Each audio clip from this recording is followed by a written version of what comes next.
నమస్తే, నేను ప్రశాంత్. ప్రతి ఒక్కరిలో నాలెడ్జ్ ఎకానమీ అనేది అయితే ఉండాలి అని చెప్పేసి అంటున్నారు చంద్రబాబు నాయుడు గారు. అది ప్రతి ఒక్కరికి యూజ్ అవ్వాలి, యూజ్ అయ్యేలాగా ఉండాలి అని చెప్పేసి అంటున్నారు. సో అసలు ఎందుకు అంటున్నారు, పదే పదే ఎందుకు ఇది తీస్తున్నారు అనే విషయాలు అయితే తెలుసుకుందాం. దీని గురించి అయితే మాట్లాడేందుకు ప్రస్తుతం మనతో పాటు సీనియర్ జర్నలిస్ట్ సిఎస్ రావు గారు ఉన్నారు. నమస్తే అండి. నమస్తే సార్, ప్రతి ఒక్కరిలో నాలెడ్జ్ ఎకానమీ ఉండాలి, అది ప్రతి ఒక్కరికి యూజ్ అయ్యేలాగా ఉండాలి ఫ్యూచర్లో అని చెప్పేసి చంద్రబాబు నాయుడు గారు అంటున్నారు. అంటే ఇది ఎందుకోసమని ఇలా మాట్లాడుతూ ఉన్నారు? ఇప్పుడు ఆయన ఏది చేసినా కానీ, ఏది అనౌన్స్ చేసినా లేదంటే ఏది చెప్పినా కానీ డెఫినెట్గా ఆయన మాటల్లో ఉండేటువంటి ఆంతర్యాన్ని అర్థం చేసుకోగలగాలి. అర్థం చేసుకోకపోతే నష్టం జరుగుతుంది రాష్ట్రాలకి. అర్థం చేసుకుంటే రాబోయే రోజుల్లో ఏం జరగబోతుంది అనేది ఆయన ముందే చెప్తారు. ఆయన విజన్ అలా ఉంటుంది. ఆయన విజన్ మనం ఇప్పుడు కాదన్నాం. ఎందుకంటే ఆయన విజన్కి సంబంధించినటువంటి ఫలాల్ని తెలంగాణ ఇప్పుడు అనుభవిస్తుంది. తెలంగాణలో ఆయన వేసినటువంటి బీజాలే కదా సాఫ్ట్వేర్ అనేది. ఇప్పుడు ఎవరిని అడిగినా చెప్తారు హైటెక్ సిటీ ఎవరు కట్టారు. ఆ హైటెక్ సిటీ రావడంతో కదా, మైక్రోసాఫ్ట్ రావడంతో కదా మొత్తం సాఫ్ట్వేర్కి సంబంధించినటువంటి సినారీని మారిపోయింది. సో ఆ రోజున సాఫ్ట్వేర్కి ఆయన కనుక ప్రాధాన్యత ఇవ్వకుండా హైదరాబాద్లో ఈ డెవలప్ చేయకపోతే ఇవాళ ఈ పరిస్థితి ఉండేది కాదు. చాలామంది అంటుంటారు చంద్రబాబు కాకపోతే ఇంకొకళ్ళు ఉండేవాళ్ళు, ఇంకొకళ్ళు చేస్తారు అని. అప్పట్లో మరి భారతదేశంలో అనేక రాష్ట్రాలు ఉన్నాయి, అనేక రాష్ట్రాలకు ముఖ్యమంత్రులు ఉన్నారు. మరి అక్కడ ఎందుకు డెవలప్ కాలే? అంటే ఒక ముఖ్యమంత్రి అనే వాళ్ళకి విజన్ ఉండాలి. రాబోయే తరాలకి మనం ఏం చేయాలి అనే దాని మీద ఒక విజన్ ఉండాలి. ఆ విజన్ ప్రకారం వెళ్తే కనుక రాబోయే తరాలకి వాళ్ళు ఫ్రూట్ఫుల్గా బతకడానికి కానీ, లేదంటే వాళ్ళకి అన్ఎంప్లాయ్మెంట్ లేకుండా ఉండడానికి కానీ ఇవన్నీ ఉంటుంది. చంద్రబాబు నాయుడు గారు ముఖ్యమంత్రి అయ్యే నాటికి 1995లో ఉమ్మడి ఆంధ్రప్రదేశ్లో ఆ రోజు నిరుద్యోగం ఎలా ఉండేది, నక్సలిజం ఎలా ఉండేది, అసలు ఒక పైసా పెంచితే, ఒక పైసా ఆయిల్ రేట్లు పెంచితే రోడ్ల మీదకి వచ్చేవాళ్ళు. యూత్ మొత్తం వచ్చేసి బస్సులు, రైళ్ళు అన్నీ తగలబెట్టేసేవాళ్ళు. అంటే ఆ రోజు బతకలేని పరిస్థితి, కరువు వరుసగా 7 సంవత్సరాలు. అలాంటి సిచ్యువేషన్లో ఆయన భవిష్యత్తులో అన్ఎంప్లాయ్మెంట్ పెరిగిపోతే బాగుండదు, రెవల్యూషన్ వస్తుంది, గందరగోళం అయిపోద్ది సొసైటీ అనేటువంటి ఉద్దేశంతో ఆయన ఒక 20 సంవత్సరాలు ముందుగా ఆలోచించి సాఫ్ట్వేర్ని ఆయన ఇంట్రొడ్యూస్ చేశారు. సాఫ్ట్వేర్ని ప్రమోట్ చేశారు. ఇంట్రొడ్యూస్ చేయడం కాదు కానీ ప్రమోట్ చేశారు.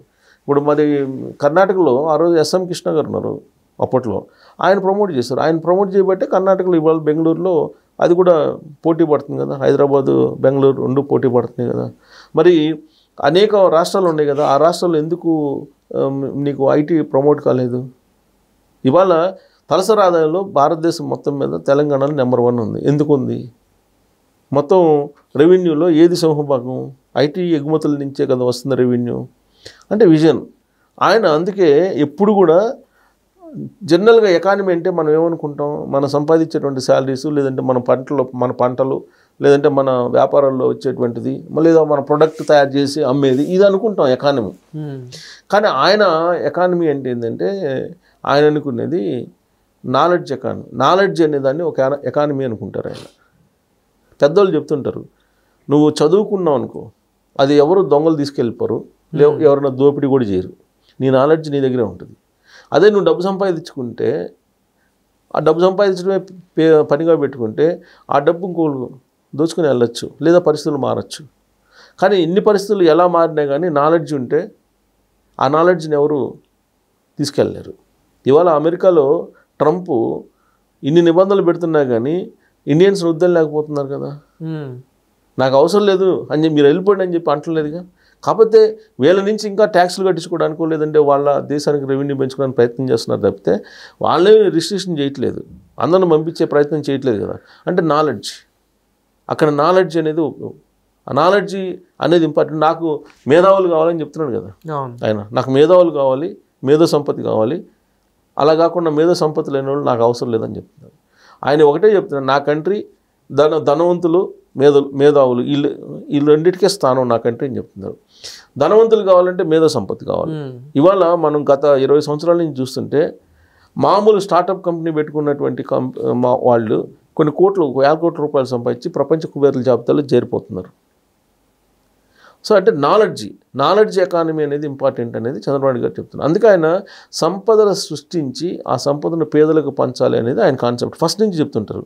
సంపదను సృష్టించి ఆ సంపదను పేదలకు పంచి నిరుపేదలు ఎవరైతే ఉన్నారో వాళ్ళు ఆదుకొని పేదరికం లేనటువంటి సమాజాన్ని మనం ఏర్పాటు చేయాలి అనేది ఆయన యొక్క ఆలోచన. అదే చెప్తుంటారు అందరికీ. ఇప్పుడు అదే వైజాగ్లో ఇవాళ టీసీఎస్ వాళ్ళు ఇన్నోవేషన్ హబ్ సమావేశం పెట్టారు. ఈ ఇన్నోవేషన్ హబ్ సమావేశంలో ఆయన పార్టిసిపేట్ చేసి అక్కడ ఇండస్ట్రీస్లో అందరూ వచ్చారు. వచ్చినప్పుడు ఆయన అదే చెప్పారు, నాలెడ్జ్ ఎకానమీ అనేది కావాలి. ఇప్పుడు టీసీఎస్ లాంటిది ఇన్నోవేషన్ హబ్ పెడుతుంది. అలాగే క్వాంటమ్ కంప్యూటర్స్ అనేది IBM, TCS కలిసి గూగుల్ కలిసి పెడుతున్నారు. సో ఇవన్నీ కూడా నీకు రాబోయేటువంటి రోజుల్లో నాలెడ్జ్ ఎకానమీని పెంచుతాయి. ప్రతి ఇంట్లో ఒక ఆర్టిఫిషియల్ ఇంటెలిజెన్స్ తెలిసినటువంటి వాళ్ళు ఉండాల్సిందే, ఎక్స్పర్ట్.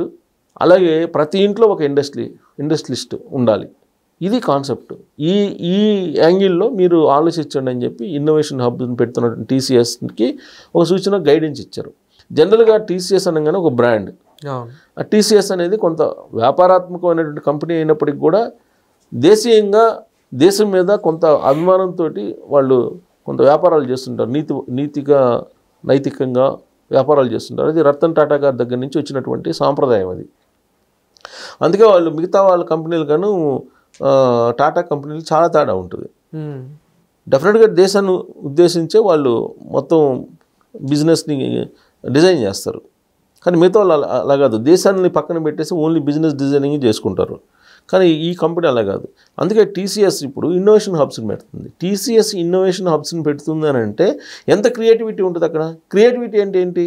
నాలెడ్జ్ ఉంటేనే క్రియేటివిటీ వస్తుంది, అదర్వైజ్ రాదు కదా. సో నాలెడ్జ్ ఎకానమీని చంద్రబాబు గారు నమ్ముకున్నారు ఎప్పుడు కూడా. ఈ నాలెడ్జ్ ఎకానమీ సంపదను సృష్టిస్తుందని చెప్పి ఆయన నమ్మకం. అందుకే హైదరాబాద్ని చెప్తున్నాడు. హైదరాబాద్ స్టోరీ కూడా చెప్పారు అదే వేదిక మీద. ఆ రోజు హైదరాబాద్ ఏంటి, ఇవాళ హైదరాబాద్ పరిస్థితి ఏంటి అని. సో నాలెడ్జ్ ఎకానమీ అనేది ఇంపార్టెంట్. ఆ నాలెడ్జ్ ఎకానమీ ఆంధ్రప్రదేశ్లో క్రియేట్ కావాలి. అప్పుడు 2029, 2047 విజన్ అనేది ఆంధ్రప్రదేశ్లో సాకారం అవుతుంది. దానికి TCS కానీ, IBM కానీ, గూగుల్ కానీ ఇవన్నీ కూడా కొత్త తరహాలో వెళ్ళాలి. అందుకే మీకు క్వాంటమ్ టెక్నాలజీని తీసుకొస్తున్నానని చెప్తున్నారు. క్వాంటము అలాగే మెషిన్ లెర్నింగ్, ఆయన అదే చెప్తున్నారు. మెషిన్ లెర్నింగు అనేది నేర్చుకోండి. AI machine learning, artificial intelligence machine learning అనేది. సో ఏదైనా సరే ఇన్నోవేషన్గా ప్రపంచంలో ఏదైనా కొత్తది వచ్చిందంటే అది ఆంధ్రప్రదేశ్ నుంచి రావాలి. ఆ దిశగా మీరు డిజైన్ చేయండి ఇన్నోవేషన్ హబ్స్ని. అక్కడ ఉండేటువంటి యూత్ని, ఆంధ్రప్రదేశ్లో ఉండేటువంటి యూత్ని రాబోయేటువంటి రోజుల్లో ప్రపంచానికే ఒక ఆదర్శవంతమైనటువంటి యూత్ని తయారు చేయండి అని చెప్పి ఆయన ఒక ఆదేశం ఇచ్చారు. ఒక గైడ్లైన్స్ కూడా ఇచ్చారు ఆయన.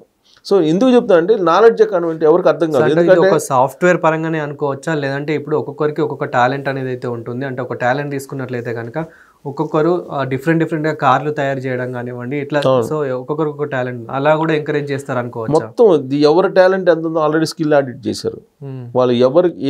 ఏ జోనర్లో ఎవరికి ఇంట్రెస్ట్ ఉందనేది. అంటే ఏ జోనర్లోకి ఏ రంగంలోకి వెళ్ళినా రాబోయేటువంటి రోజుల్లో ఆర్టిఫిషియల్ ఇంటెలిజెన్స్ లేకుండా ఏ రంగము ఉండదు అనేది చంద్రబాబు గారు చెప్తున్నారు. నిజమే, అది రాబోయే రోజుల్లో ఆర్టిఫిషియల్ ఇంటెలిజెన్స్ లేకుండా ఏ రంగం ఉండదు. కాబట్టి ఇన్నోవేటివ్గా స్మార్ట్గా పనిచేయాలని చెప్తున్నారు. ఇన్నోవేటివ్గా పనిచేయాలి, స్మార్ట్గా పనిచేయాలి.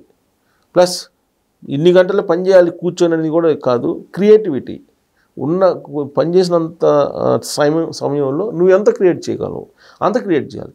సో నాలెడ్జ్ ఎకానమీ అనేదాన్ని జనరల్గా ఏమనుకుంటారంటే, ఎకానమీ అనగానే మనం ఏమనుకుంటాం, డబ్బు అనుకుంటాం. ఎంత డబ్బు ఉంటే అంత, లేదంటే ఎంత బంగారం ఉంటే అంత అనుకుంటాం కదా. ఎంత బంగారం అంత డబ్బు ఉంటే మన సంపద. అలా కాదు. నాలెడ్జ్ ఎకానమీ అనేది వీటన్నిటికంటే కూడా గొప్పది. కరెన్సీ కన్నా, గోల్డ్ కన్నా గొప్పది నాలెడ్జ్ ఎకానమీ అనేది. కాబట్టి నాలెడ్జ్ ఎకానమీ అనేది ఆంధ్రప్రదేశ్లో క్రియేట్ కావాలి అని చెప్పి చెప్తున్నారు. సో నాలెడ్జ్ ఎకానమీకి క్రియేట్ అయితే ఆటోమేటిక్గా సంపద క్రియేట్ అవుతుంది. Thank you sir. Thank you.